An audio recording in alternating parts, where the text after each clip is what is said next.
Hello and welcome to Gar1onriva's Top 5. Today I'm going to be looking at my top 5 game companions. For a long time, companions have been a staple of gaming, whether they're just there to provide some exposition, or to give the protagonist someone to talk to, or maybe they're an integral part of the gameplay itself. Whatever their role, some companions are memorable and indispensable, and in some cases are better than the protagonist. 3 things to remember. First of all, these are my personal opinions, so please don't tell me I'm wrong. These are limited to the franchises I have seen and or played. And number 3, this may contain some spoilers for the games from which the companions come. If you're worried about that, I've listed in the description the games I'll be talking about, so check that if you're concerned. Number 5. Lydia from The Elder Scrolls V Skyrim. I was a bit torn between Lydia and Serana because in my last playthrough of Skyrim I used a mod so that I could travel with both. This is because I found Serana fascinating, but Lydia was just such a delight to travel with.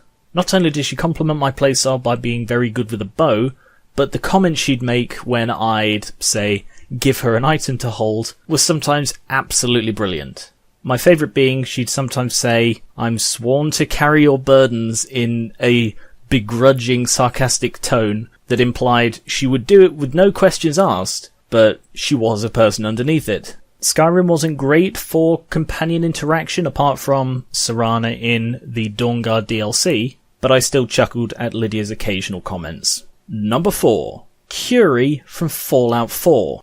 In a stark comparison to Skyrim, the Fallout games have been very good at characterizing their companions, and of those available in Fallout 4, Curie is by far my favourite. The addition in Fallout 4 of being able to ask your companion how they think the relationship between you two is going, as well as how your journey is going in general, was brilliant.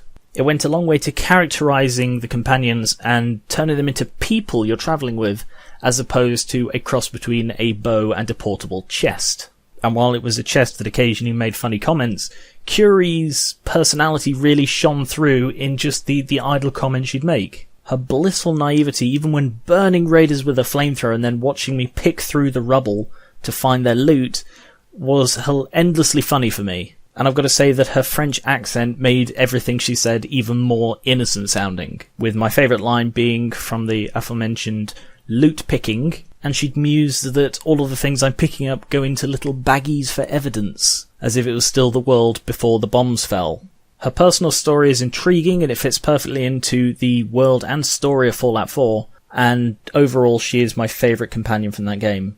Number 3. Herschel Biggs from LA Noire. Across the gameplay of LA Noire, you get a different partner for each phase of the game or desk on which you're working, with Herschel being your arson partner.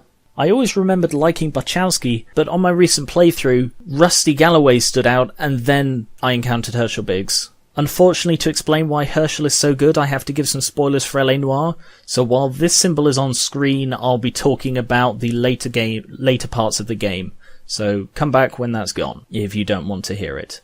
After starting off with the cliche, "I don't do partners" type attitude, very quickly, because you don't have him long as a partner, not in gameplay terms, really. He goes from being just a cynical, "I'm just doing this job, let me get on with it," to very quickly being probably the most well-characterized and well-rounded person in the game.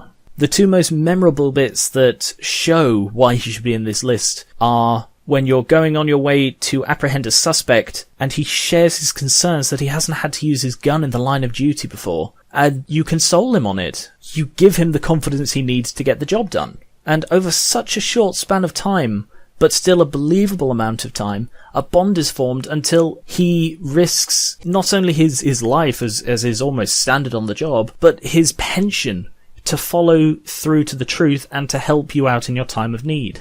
He's the only one on the force, apart from a couple of your former partners, who will give you the time of day, let alone put himself out there to help a disgraced cop. Overall, the humanity of the character is what makes him so memorable, and definitely deserving of a place on this list. Number 2. Elizabeth from BioShock.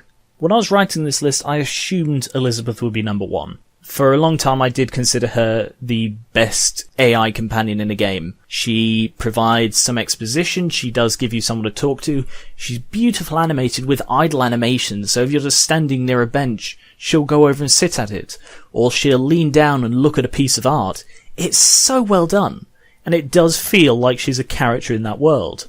And yet she also helps you out in combat, providing you with ammo, medkits, salts, pretty much whatever you're in need of, she can provide. And as Booker's not a silent protagonist, the interactions between him and Elizabeth are amazing.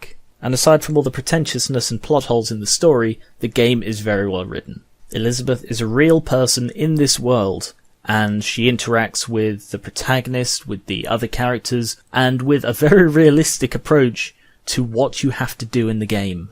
Overall, for a companion you don't choose, she's the best there is. And finally, number 1. Veronica from Fallout New Vegas. I've said many times that Fallout New Vegas is my favourite game, and part of the reason for that is the phenomenal characters in it, with the best of those being the companions. And when I was writing this list of my top 5, I put, I think, 4 New Vegas companions on the list, and decided to reduce that down to just this one and give it the top spot. And while I find Boone the most indispensable character as far as my playstyle tends to go, I'm a very snipey Fallout character, Veronica is the best written, the best voice acted, and her story is pretty good too.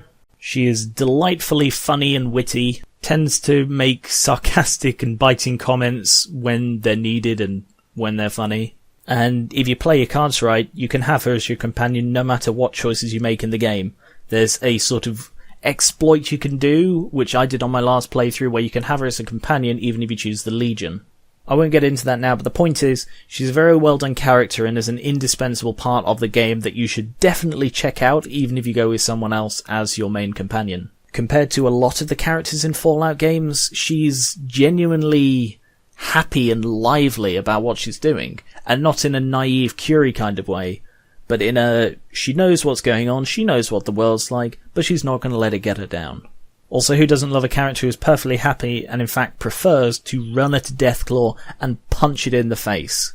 Bottom line, next time you play New Vegas, spend some time with Veronica and just listen to some of the stuff she comes out with. And those are my top 5 game companions. Are there any that you think I missed? Are there any that I included that you don't think should be on this list? Please tell me in the comments. However, no spoilers in the comments, particularly not for Fallout 4, as at the moment I have not actually finished the game. So any spoilers and I will not take it kindly. Thank you very much for watching, and if there's something else you think I should do a top 5 on, or a bottom 5, let me know. Thank you very much, and I will catch you later.